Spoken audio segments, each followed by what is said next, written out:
Հարմար նստիր, թեյ վերցրու, քեզ հետ Գոհարն ու Անին են։ Մենք չենք բուժելու, ուղղակի խոսելու ենք հոգեբանության մասին, պարզ ու հասկանալի։ Նենց ոնց կխոսեիր ընկերներիդ հետ, բայց կլինի գիտահեն։ Սա ոնց ես պոդքասթն է հոգեկան առողջության մասին, որտեղ դու ընդունված ես նենց ոնց կաս։ Բարև ձեզ, դեզ է Անինա։ Եվ Գոհարը։ Ու մենք այսօր խոսելու ենք այն մասին, որ մենք մեր կյանքում որոշ բաներին շատ մեծ նշանակություն ենք տալիս, իսկ որոշներին ոչ, որ մտածում ենք ինչ-որ խնդիրներ կան մեր կյանքում, որ բոլորը ունեն, մտածում ենք, որ կան խնդիրներ, որ մենակ մենք ունենք, ու մենք այսօր քննարկելու ենք հետ այդ ամեն ինչը։ Այսօր քննարկելու ենք այս թեման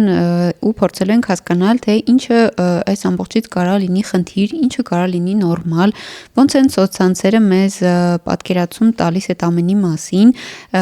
ոնց ենք մենք ինքներս մեզ ախտորոշում եւ այդ ախտորոշումներից արդյոք ինչ որ բան կարա ճիշտ լինի, թե չէ։ Հիմա օրինակ համացանցում շատ է, չէ, տարածված տարբեր տեսակի հարթակներում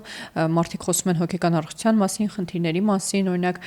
այդ վիդեոները նայելուց ոնց որ հաճախ մենք տեսնում ենք, որ ասում են,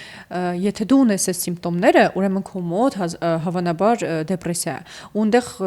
տարբեր տեսակի սիմպտոմատիկա է թվարկում, որ ու այդ լինում են ոչ մասնագետներ հաճախ, այլ մարդիկ ովքեր ինչ-որ այդ process-ի մեջով անցել են ու իրանք թվարկում են օրինակ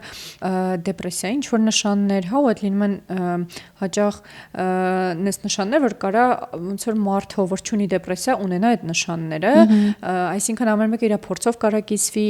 մասնագետները կարան իրանց իմացածի չափ խոսան, գուցե ինչ-որ բաներ կա չգիտեն ու այդքանն են ասում, ու դու նայելով այդ վիդեոները կարաս մտածես, որ դու դեպրեսիա ունես, տագնապային խանգարում ունես, համայնազգային խանգարում ունես, կարաս ունենաս ինչ-որ անհավատալի, շատ քիչ հազվադեպ հանդիպող խանգարումների հանդիպես ու ասես, հա, ես ես հաստատ ունեմ, այս դեպքերն է շատ հիմա ոնց որ քննարկում, ախտորոշում կարծես չէ։ Այո, ոնց որ շատ են խոսում այդ մասին, ու ոնց որ մենք շատ ուզում ենք այսօր հասկանանք, արդյոք այս ամեն ինչը ուղղակի ինչ-որ մոդայի հետևից ընկնելու ու ես հոգեբանական խնդիր ունեմ ասելու մասին է, թե ավելի շատ ոնց որ նենց սիմպտոմատիկայի մասին է խոսվում, որ ոնց որ յուրաքանչյուր մարդ էլ էդ ունի։ Ինչ որ կարա ունենա, ինչ որ կարա չունենա,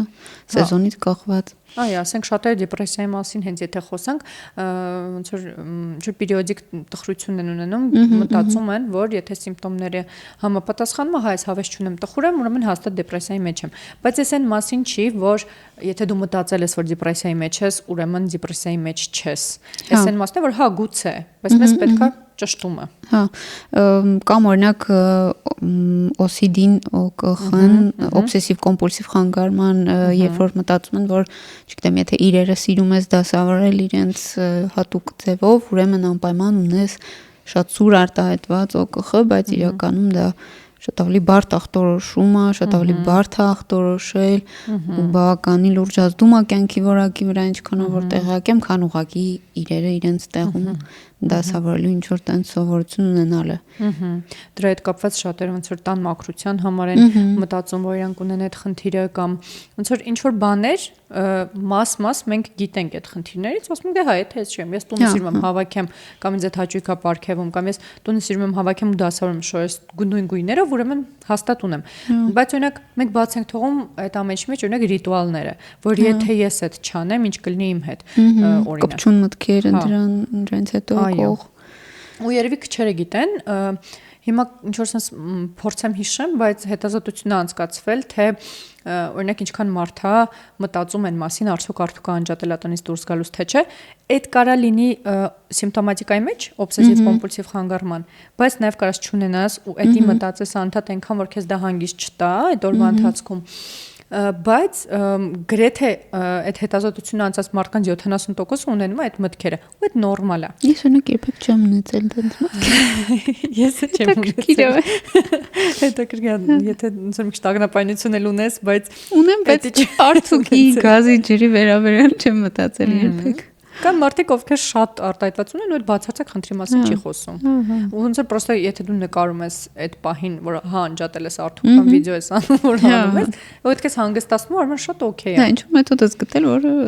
այդ տագնապային մասը հանգստացնում է։ Ինձ համար մի քիչ նաև այս ամենի մեջ կա մի քիչ արժեզրկող մաս էլ, երբ որ մարդիկ օրինակ ասում են իմ OCD-ին, իմ դեպրեսնյակը, չգիտեմ ինչ որ բան է, բակային արժեզրկողա այն մյուսի փորձը, ով որ իսկապես ախտորոշվել է հոգեբուժի հետ միասին դեպրեսիան, ՕԿԽ-ն, որ իրոք լուրջ ազդում է իր կյանքի որակի վրա կամ ինչ որ լրիվ ուրիշ նույն բիպոլարը, չէ, որ շատ ընդունված է, այդպես բիպոլար չկա ասել եւ վերագրել ինչ որ տրամադրության տատանումներին, որ իրականում բացարձակ կապ չունի բիպոլարի հետ կամ մի քիչ ուրիշ ձև է կապված, ոնց որ մի քիչ նեղվում եմ միշտ որ այդպես թեթև են վերաբերվում այդ ամեն ինչին ու այդպես ուզում եմ ասեմ ստոպ մի արեք տենց պետք չի ես էլ եմ կիսում քո այդ կարծիքը ինձ անգամ ոնց որ բարկացնում է այն որ այդ արժեզրկելու մասով հենց որտեվ ոնց որ օքեյ քեզ դժվար է դու ենթադրել ես որ դու տենց խնդիր ունես բայց կա մարդը որ ունի այդ դիագնոզը ու իրան մի տեսակ շատ ավելի դժվար է, որտեղ այդ ամեն ինչի հետ ապրելը բավական դժվարացնում է կյանքը։ Եթե դու դրան ոնց որ չես գնում դեպի ավելի լուծելու կամ թեթևացնելու նպատակով, քո կյանքը տենց շատ բարդ է։ Օրինակ օբսեսիվ կոմպուլսիվ խանգարմամբ, այդ անդադար գլխիդ մեջ տարբեր տեսակի մտքեր է կապված քո ռիտուալների հետ, դու ինչ պիտի անես, որ քո տագնապը իջնի, դու այդ վարքը չես դրսևորում, քո տագնապը թռնում է, չգիտեմ ուր, այսինքն այդ շատ դժվար է։ Լուրջ ախտորոշում է, որը ուղղակի տենց ինչ որ բան չի էլի, ամենօրյա ռեժիմը տենց անկապ գոլեգաներով ամեն մեկը ինքդ քեզ ախտորոշում դնելով դա չի թեթևացնում այդ մարդու։ Հատկապես երբ որ միջավայրը բան չի Հայաստանում օրինակ ինձ թվում է շատ քիչ աշխատավայրեր ունենք, որ բաց են ախտորոշումներ ունեցող մարդկանց հետ աշխատելու կամ որ մարդը կիսի դա ու իրան խետ չնայեն կամ չմտածեն տողորինակ կամ ինչ-որ բան դա էլ է բարդացնում երբ որ մարդը իրոք ախտորոշվել է ու լուրջ խնդիրներ ունի ախտորոշման հետ ոնց որ կարծես թե լավ է որ հիմա տեղեկացվածությունը մի քիչ կարծես թե շատացել է բայց մի տեսակ ոնց որ մի քիչ ուրիշ տեղ է գնացել հա ու երբ այդ աշխարհում նաև հա ոնց որ չգիտեմ, շատ բան կարանք լսենք ինտերնետից ու մեզ վերագրենք, ոչ մենակ այս դաշտում, այլ նաև տարբեր տեսակի դաշտերը, բժշկական ինչ-որ կամ, չգիտեմ, մի խոսքով հարաբերությունների շատ հանդիպում։ Բայց նաև մի հատ բան կուզեմ ստեղծալեսնեմ շատ կարևոր, որ եթե դու նայում ես օրինակ այդ վիդեոները ու քո մոտ օրինակ ախտորոշում ես ինքդ, որ դու ունես բիպոլար խանգարում, այստեղ կարևոր է հասկանալ որ գուցե քո այդ սիմպտոմները ուրիշ խնդրի մասին են խոսում։ Այս չի անտեսում, հերքում ուրիշ խնդրի արկայությունը, որի մասին դու չգիտես ու չես լսել։ Հա, օրինակ դու կարող ունենաս ուրիշ տեսակի խնդիր, բայց ոնց որ ենթադրես, որ էս է։ Այսինքն, եթե դու նկատում ես, որ դու ունես ինչ որ խնդիր, որ քո կյանքի որակի վրա բացասաբար ազդում, կարիք կա դիմելու մասնագետի, կլինի հոգեբանը, կլինի հոգեբուժական չի, որտեվ ոնց որ առաջի կետերում կարող են իրար ուղղորդել, իրար մոտ ուղղորդել, մասով այդքան շատ էական տարբերություն չկա, բայց այդտեղ կարևոր է որ դիմել մասնագետի, որտեվ որ ոտքդ ջարդում ես, գնում ես բժշկի, այդ նման մի բան է։ Շատ լավ օրինակ է։ Չես թողում ինքը իրանով ինչ որ տենց կամ տնական մեթոդներով չես փորձում քո ոտքը։ Փորձում ես ավելի վատ ալնու։ Միանշանակ։ Այստեղ կա նաև մի ուրիշ հատված, քանի որ խոսում ենք ինչն է նորմալ, ինչը չէ, երևի կան ցուցիչներ առողջության վերաբերող, որ գուցե ավելի կարևոր են ուշադրություն դարձնելու, քան կոնկրետ ախտորոշման հետևից գնալը, օրինակ սկսել եք շատ հոգնել, գերհոգնածության ինչ-որ նշաններ կան, քնի խանգարում, մոռացկոտություն կարա լինի, ուշադրության պակասը կարա լինի, ցուցիչ, որ գուցե անհրաժեշտ է դիմել մասնագետնի, ինչ-որ անալիզներ հանձնել, տրամադրության տատանումները կարան ցուցիչ լինեն, որ գուցե այո անհրաժեշտ է դիմել հոգեբանի կամ հոգեբուժի մոտ այցելել այսպիսի բազմաթիվ կետեր, որոնք պարտադիր չի ունենան ինչ-որ կոնկրետ ախտորոշում, բայց խոսում են հոգեկան առողջության կամ ֆիզիկական առողջության մասին, որ արդեն սկսել է ազդել ձեր կյանքի որակի վրա եւ դժվարացրել է առօրյան ու լրացնելով այս ամեն ինչը տեսնելու դեպքում կարա լինի նենց որ գցենք ինչ որ ուրիշ բաների վրա, որ հա դե գերհոգնած եմ, որովհետեւ չգիտեմ, մի քանի օր նորմալ չեմ քնել, կարա այդպես լինի կամ շատ եմ աշխատել, կարող այդպես լինի, մինչդեռ դրանք կարող են լինեն ցուցիչ նրա մասին, որ այո, պետքա դիմել մասնագետի, որպեսզի հասկանաք, թե ինչա կատարվում ձեզ հետ։ Ու կուզեմ նաև ասեմ, որ եթե դուք օրինակ ունեք տրամադրության անկումներ կամ տատանումներ, անպայման չի դա լինի բիպոլար խանգարում, բայց դա կարող է նաև ոնց որ հավասար մի խնդրի մասին խոսա, կարող է չխոսա հավասար խնդրի մասին, բայց ինչի դա չենք կարող համարենք հավասար ձևով ձեր կյանքի վրա իջացնել, եթե կարելի է գնալ մասնագետի դիմել ու այդ խնդիրը լուծել։ Ու նաև այստեղ ավելացնեմ, որ հոգեբույժին դիմելու դեպքում այդքան հեշտ չի դրվում այդ դիագնոզը, հա, նույնիսկ չի որ դու գնում ես նստում ես 15 րոպե պատմում ես քո մասին, ասում հա դե դու ունես բիպոլար խանգարում ու ասում ես օքեյ վերեսկանում գնում ես, այդ տենց չի։ Այդ բավական երկար մեծ ճանապարհը, որ անցնում ես հոգեբուժի հետ, մանավանդ եթե պետքա դեղորայք ընդունես, այդ դեղորայքի քեզ հարմար լինելն են հասկանում ժամանակի ընթացքում, այսինքն երբ որ դու դիմում ես հոգեբուժի, այդ մարդը ոնց որ տարիներով բավական երկար տարիներ սովորել է, որպեսզի դառնա այդ մասնագետը, ինքը դարձել է այդ մասնագետը, դու գնում ես առաջինը ոնց որ ծանոթանում ես քո ակտուալ սիմպտոմատիկայի մասին ես խոսում, հետո անամնեզ է հավաքվում, որտեղ քո հիվանդության ու քո ոնց որ ընտանիքի հիվանդության պատմությունն է հաշվի առնվում, հետո արդեն նոր գալիս է Էմփուլը, որ ինքը ստուգում է քո սիմպտոմները այդ DSM-ով, DSM-ը դա հիվանդությունների միջազգային դասակարգումը DSM-ով կամ MKB-ով, դրանք ոնց որ առողջության միջազգային դասակարգումներ են, որտեղ գրված է հիվանդությունների իրենց սիմպտոմատիկայով դիագնոզ դնելու համար, որտեղ կան խնդիրներ, որոնք որ պետք է օրինակ առկայություն ունենան քո մոտ վերջի 6 ամսվա ընթացքում, այսինքն նշ որ դու մի ամիսա տխուր ես, ուրեմն դեպրեսիա ունես։ Դա պիտի կոնկրետ ժամանակ տևի, արդյոք ինչ որ բանից հետո է եղել թե ուղղակի քո մոտ սկսվել է դու ունես ինչ որ կոնկրետ տեսակի մտքեր թե մտքեր չունես ուղղակի էմոցիոնալ ինչ որ անկում է քո մոտ լինում, այսինքն շատ մեծ քանակի բան է հաշվի առնվում, կարան տեստեր լինեն այդ ամեն ինչի մեջ ու հետո նոր մոտավորապես ինչ որ դիագնոզ է դրվում, հետո նոր ժամանակի ընթացքում կարա չդրվի, ժամանակի ընթացքում հետևում են քեզ, տեսնում են, նու հետևում են ստալքեր չեն էլի, ստալքինգ չեն անում, հետևում են քո վիճակին։ Հա, բժշկի հսկողության տակ ես լինում, բժշկի հսկողության տակ ես լինում, նայում են ոնց է քո վիճակը, ինչ որ փոփոխություններ կա թե չէ, կծվում է հոգեթերապևտ այդ process-ին, դու անցնում ես թերապիա, հիմնականում կծվում է։ Հա, в общем, տենց process-ը դժվար, բայց լավ ինքդ քո համար, ինչի չոքնես ինքդ քեզ, եթե քո կյանքի վրա վատանում է դրանից։ Ու նաև ստեղ դժվարությունը այն է, որ տենց կլասիկ գրքային դեպքեր, դեպրեսիայի կամ ոնց է դեպրեսիա ենք ասում։ Դե կորևոր շահաճախ տագնապային խանգարման օրինակ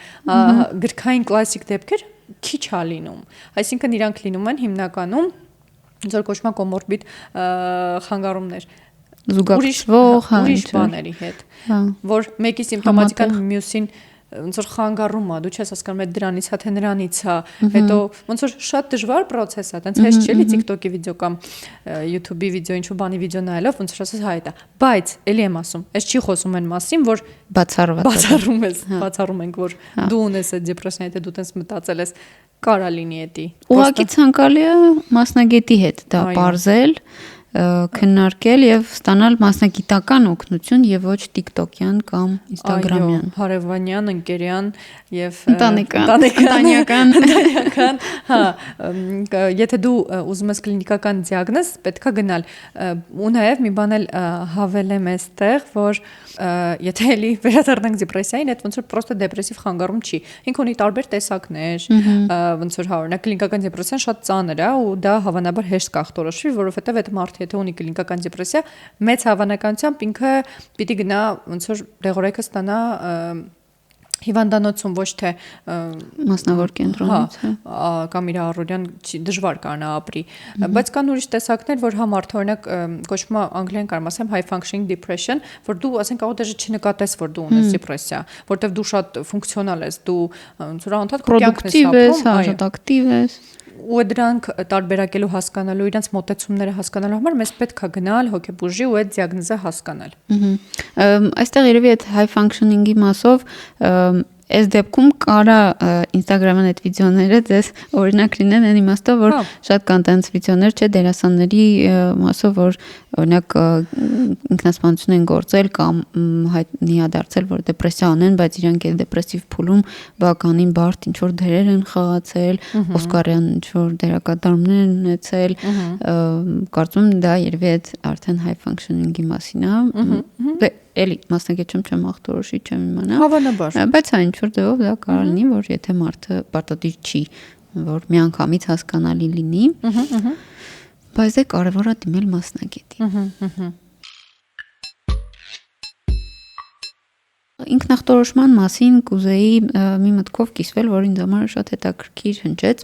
այս վերջում մի բլոգեր կա, կթողնեմ իր անունը, ինքը հենց իր YouTube-յան էջը վարում է ADHD-ի, SDVG, ուշադրության պակասի եւ հիպերակտիվության խանգարման մասին, ինքը ունի ախտորոշված է արդեն մի քանի տարի է ու փորձում է ոնց որ իր փորձով է կիսվում, տեղեկացնում է ինչա դա առհասարակ, ինչքան տարբեր կարա իրոք արտահայտվի, նույն երբ որ ոնց դեպրեսիան է տարբեր ձև արտահայտվում, նույնն էլ ADHD-ին կարող արտահայտվի, ինքնախտորոշման մասին ինքը ավելի շատ կիսվում էր իր փորձով ասելով, որ կարա ինքնախտորոշումը օգնի, բայց ոչ թե հենց ինքնախտորոշում ձևով, այլ ինքնաճանաչման միջոցով դու կարողանաս օգնել այն մասնագետին ում մոտ որ գնացել ես, քեզ կամ ախտորոշման հարցում կամ գոնե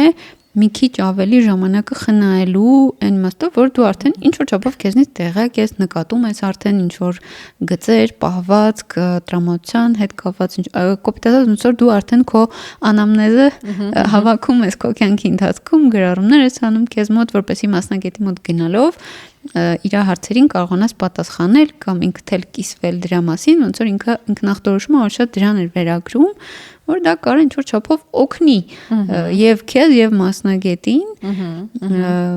որպեսզի արդեն հասկանաք, որ օրինակ եթե, չգիտեմ, 6 ամիս առաջ այսպիսի պահվածք եմ ունեցել, այսպիսի գծեր, ինչքանով է դա վերագրվում դեպրեսիային, թե տագնապային խանգարման մասա, թե ինչ որ ուրիշ բանի մասա, ինչքանով դա կարող է բիպոլար լինի եւ այլն եւ այլն։ Ինձ համար հետաքրքիր հնչեց դա, որ այո, վատ չեն կարող ասենք, որ չէ, երբեք ինքնախտորոշում բան չէ, ուղղակի մեր ասածայինը, որ այդ Google-ում ուղղակի պոիսկ տալը կամ ուղղակի միանգամից ինչ որ վիդեոից ինքդ քեզ ախտորոշում տալը ցանկալի չի եւ երբ արդյունավետ էլ չի, չէ, որտեվ ինչ լուծում է դա տալիս ոչ պահին։ Պրոստը դու գիտես, որ դա դու ունես ու ոչ մի բան ու կարաս Այո, օքեյ, ունես հետո։ Այդ տենց է։ Ես ոնց որ կուզեմ այստեղ ավելացնեմ, որ այդ նաև շատ կարող օգնի թերապիայի ժամանակ, ոնց որ դա իհարկե պարտադիր պայման չի, բայց շատ կարող օգնի այն հարցով, որ օրինակ թերապևտի համար էլ է կարևոր, հա, քո սիմպտոմատիկան երբ է սկսվել, որ հասկանա ինչ որ բանից հետո է սկսվել, թե օրինակ չեմ ստրես ա եղել շատ մեծ քո կյանքում, թե ուղղակի սկսվել է այդ process-ը քո մոտ, իմանա, հա, օրինակ իմ էս վիճակը սկսվել է 2 տարի առաջ, որովհետև ես սենց բան կամ ես ունենում եմ օրվա ընթացքում օրինակ տրամադրության անկումներ, երևի, չգիտեմ, օրինակ 5-ից 6 անգամ, այս ավելի այն մասն է, որ դու ինքդ քո հանդեպ ուշադիր ես, քեզ հետևում ես, տեսնում ես քո հետ ինչա կատարվում, այդ ինֆորմացիան շատ օգնում է քո թերապևտին, բայց եթե դու այդ ինֆորմացիան չունես, ոնց որ CBT-ի մեջ մենք օրինակ դնիվնիկներ ենք վարում, հասկանում ենք այդ դնիվնիկների օգնությամբ, այսինքն ոնց որ պարտադիր չի, բայց կարա լինի ու լավ կլինի որ լինի։ Հա, ինքնօգնության ինչ որ մասը։ Ոնց որ պատրաստված ես գնացել։ Դասեր սովորել ես։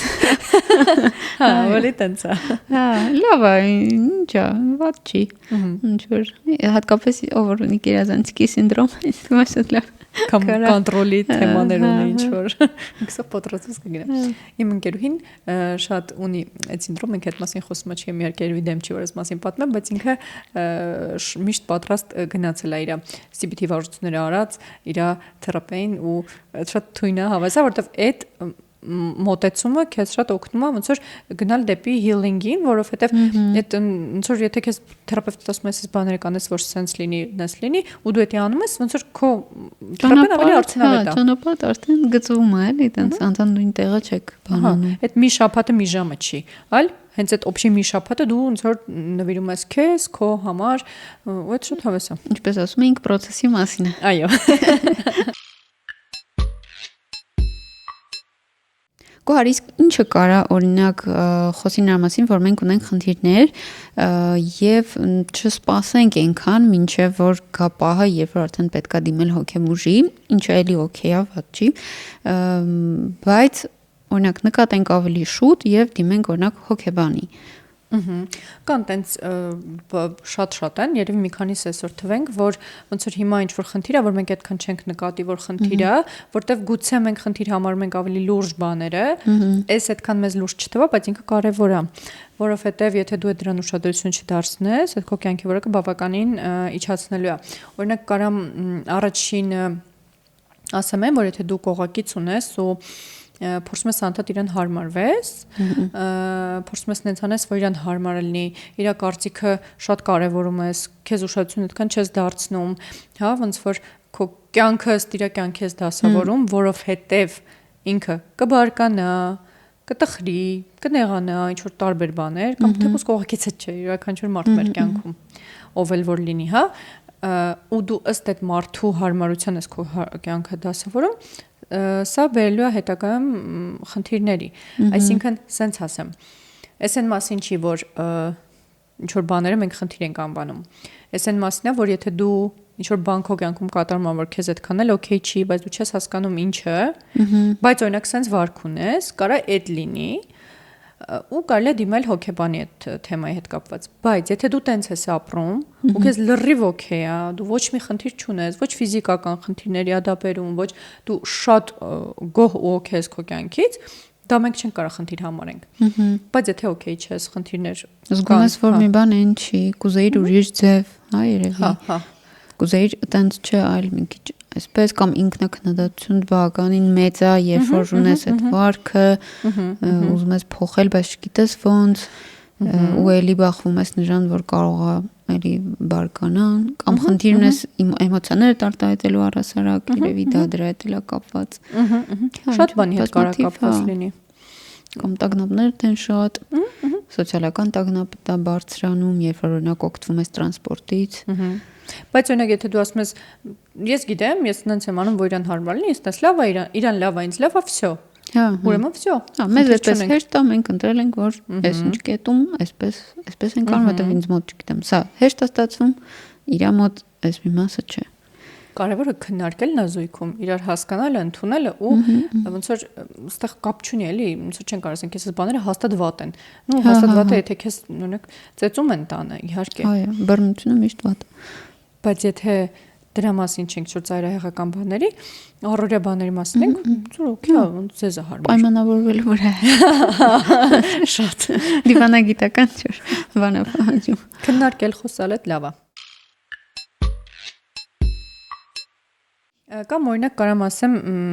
եթե դու անդադ ինչ-որ բան ես պլանավորում, ասես մանր բաներ ես պլանավորում քո կյանքում, հա, օրինակ կգնամ ստեղ ինձ ես կասեն, ես ինչ կասեմ, կամ սենց կլինի, նենց կլինի, ես սենց կանեմ բան, եթե դու այդ անդադ անում ես ու մտածում ես, որ դու զգուշավոր մարդ ես, երևի չէ, հավանաբար կա կարիք այդ քննարկելու, որովհետև միշտ չի որ այդ զգուշավորության մասին է, այդ կարող տագնապայության մասին խոսա։ Եվ կոնտրոլի եւ լիքովաների։ Ինչ որ ես ինձ հիշեցի, իսկ օրինակ մի բան էլ մտքից եկա, որ օրինակ ինչ որ բաներ էստի կպլանավորում անդադ ու համարյա ոչ մի բանը մինչև վերջ չես անում, կիսատ ամեն ինչու մնում, կապ չունի դա աշխատանքն է, աշխատանքի գնալն է, թե ինչ որ հոբիով զբաղվելն է, թե ինչ, կարծում եմ դա կարա խոսի նրա մասին, որ դա քո ցանկությունը չէր, ինչ որ այդտենց էլի ինչ որ Instagram, TikTok ես նայել ու քեզ թվացել է որ կուզեի բան, կամ կարա ինչ որ ավելի երկար պատմություն ունենա, որ այ այդպես նախորդ օրինակի մասով, որ քո ամբողջ կյանքը ապրել ես ուրիշների ցանկությունները իրականացնելով, ուրիշներին հարմարվելով ու բավականին ցածր ինքնաճանաչման մակարդակը ու կարիք կա մասնագետի հետ գալ ինքնաճանաչման նոր մակարդակի եւ հասկանալ ինչն է իրոք ուզում, որ ինչը ավարտին կհասցնի։ Չնայած չավարտածն էլ լրիվ օքեյ։ Չենք քննադատում։ Ոչ մեկին չեն քննադատում, դե հա, պրոկրաստինացիայի օրինակ կամ ինչ-որ բաները չավարտելու պատճառները շատ են, դրա համար ոնց որ մենք հոգեբանության մեջ հստակ կոնկրետ շատ թերապիայի մեջ մանավանդ չունենք, հա, որ այս բանը դու անում ես, ուրեմն սենց է, որտեվ դրան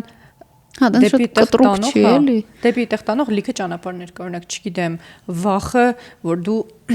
Թողա վերջացնես ու քեզ լավը լինի դրանից, այ դրա վախ կարա լինի ու դու դի չանես, օրինակ։ Հա, սերիալ ես նայում լավն է։ Հա, դանդաղ ես նայում արդեն, կամ կես ես նայում սերիալները, որ ուշավորտի։ Էսա շատ բան էլի բարձեցված։ հա,